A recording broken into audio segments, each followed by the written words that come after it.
Well, welcome back to Southern Iowa Farm YouTubers. Today we have in store diesel truck build number 2. But let's get you guys kind of caught up on what's been happening here lately. So one of the projects I have been working on is putting up these strip bar lights right up here above the ceiling. This has made it a lot brighter here, and we'll call it like a bay that's underneath the garage door, because you couldn't put any lights up above it because the garage door would hit it. So now there's actually really good light right down in here. So we got that done. And then yesterday was a day all about overhead doors. If you remember, in one of my previous videos, I said that this overhead door was not working because the motor had gone out. So thanks to Bud, who was one of my subscribers, sent me an email, said that he could help me get this thing wired up. Yesterday, we spent about an hour on the phone together, got it wired up, and now this overhead door works. But unfortunately, that was not the only overhead door that was giving me issues. The other overhead door that was giving me issues was what we call the mower shed outside, where it basically had broken, the wires are pulling dogs and yada, yada, yada. So I had to cut a hole in it, and here's a clip of that for your guys' entertainment.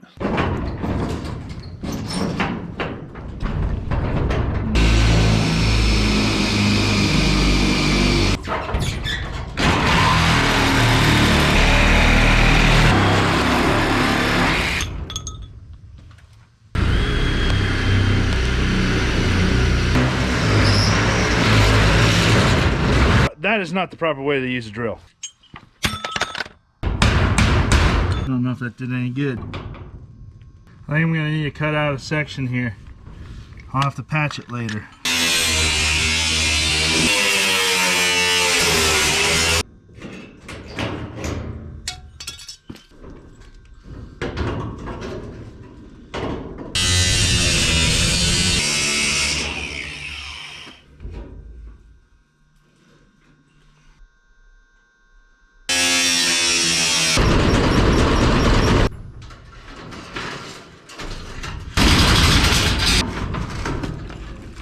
I'm too fat for this stuff.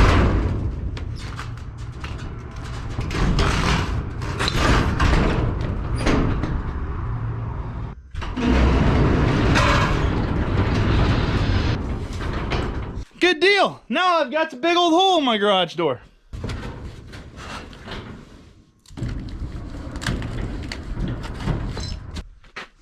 There we go. It's fixed.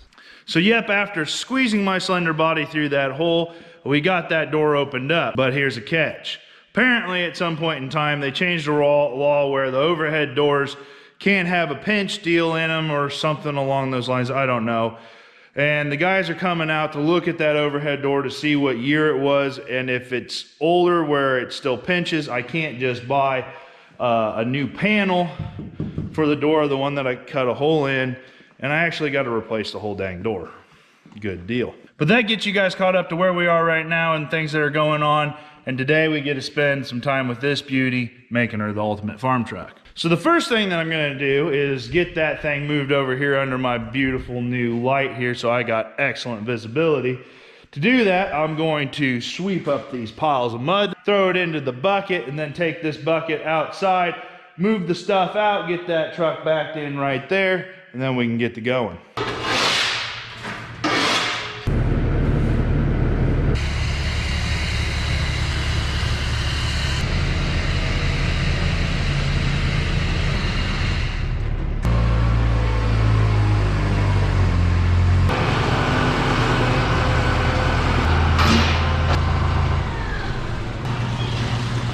There we go, we're in the shop. Let's get to work. So what's the game plan for this truck here? If you didn't see the last video, go out and check it out. It kind of lays it out.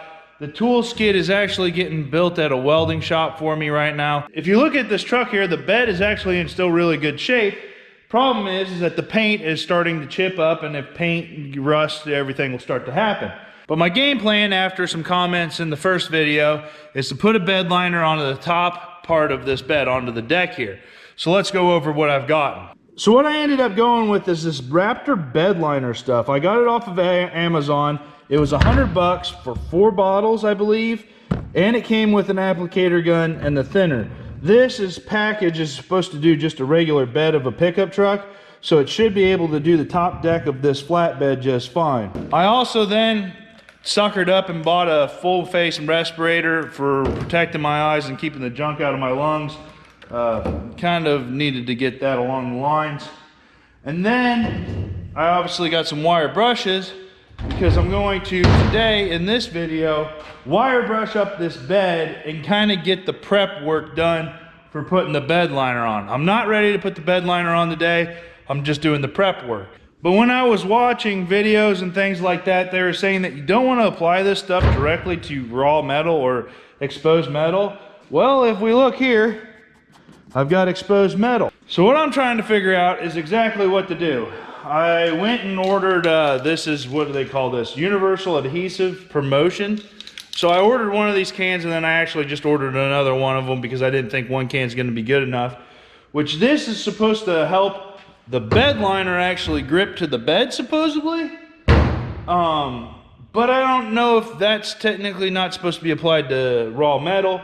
So I ordered some primer cans, and if anybody's done this before, let me know if I need to prime this bed liner or this flatbed before I put the adhesive promotion on it and then put the bed liner on it. I guess that's kind of my game plan at this time. I don't see what I'm going to hurt by doing that. But I could be wrong. And then I also got some rattle cans to spray along things that are not going to be bed lined, like the edge of this. It's a little bit bowed, and then I'm not going to put bed liner on this railing here. And then the headache rack, I'm going to touch it up with some spray paint to get it looking good again. That's the plan. We're going to get after it and learn as we go, and you guys get to learn with me.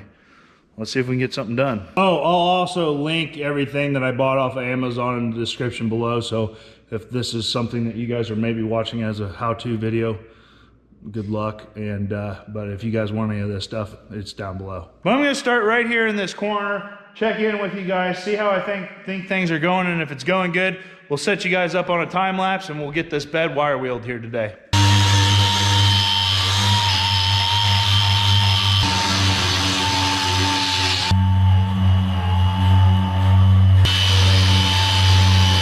It looks like that's gonna work.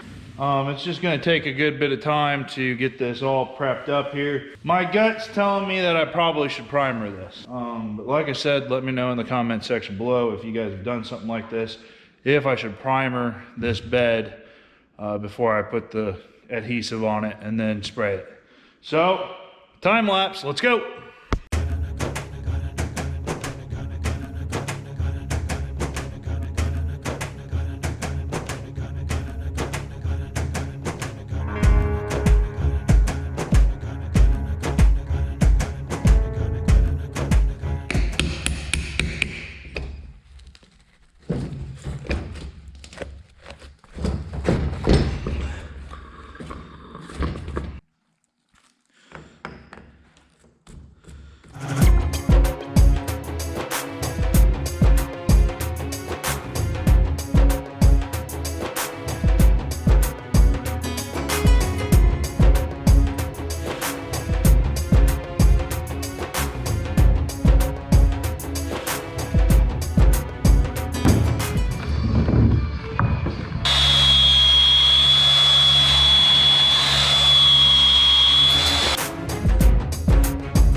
I think something happened to the trigger, it just stayed on.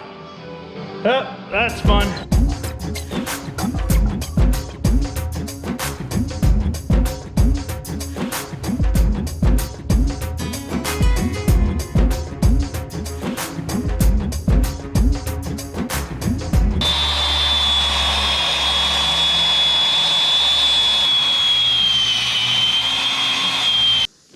Whoa. Oh, that's sweaty, that's for sure. Good thing I had that respirator on. I can definitely smell that dust up in the air right now.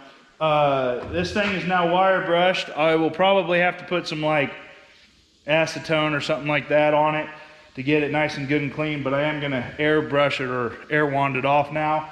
I might do some a little more prep work on this, but really kind of as a bonus for this video, I need to set that Montezuma toolbox up. I've just got the tools laying around, so let's get it airbrushed and then air bathed and then get to setting up the toolbox. I will also say though, in terms of a mask, that was pretty darn nice because I'm used to wearing those like really cheap white just dusk masks. And then I always end up with, I need my hands, I always end up with junk coming down the side of my nose so it doesn't seal very good to my face. So you know you're breathing it in anyways, and those things are hard to breathe through, especially if you're cleaning out a grain bin. This was pretty good. All right, the time has come. We can finally load the tools into this new Montezuma toolbox. Let's get everything loaded that I think we'll need to fix stuff.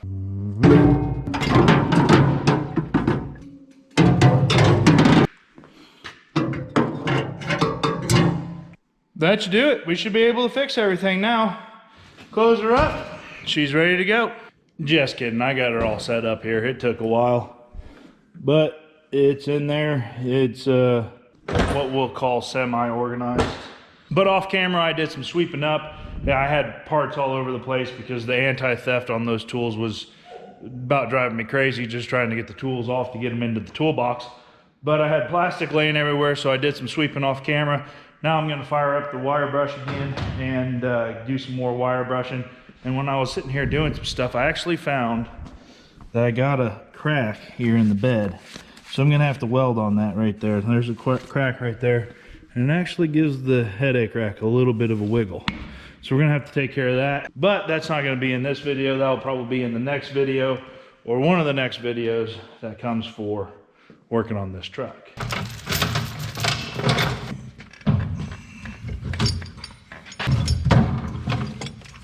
So what we're taking on here is this box down here has decided to become Swiss cheese. So it's got an issue going on this corner. And instead of working it on this truck, and I got another one of these boxes for the opposite side, I'm gonna take it off of here, and then when I go to weld on it the next time, I can flip it over, get it welded up, get it put back together. And these actually might not be a bad thing to bed line, because they're going to be under there. At least bed line the back end of this, bed line this side right here possibly. That way it's got a little more resistance as stuff comes flinging off the front top of the tire towards the front. And it you know, it might not be a bad side. This has been wire brushed on already. To do this side here too, I don't know. What do you guys think? Should I bed line these or just paint them?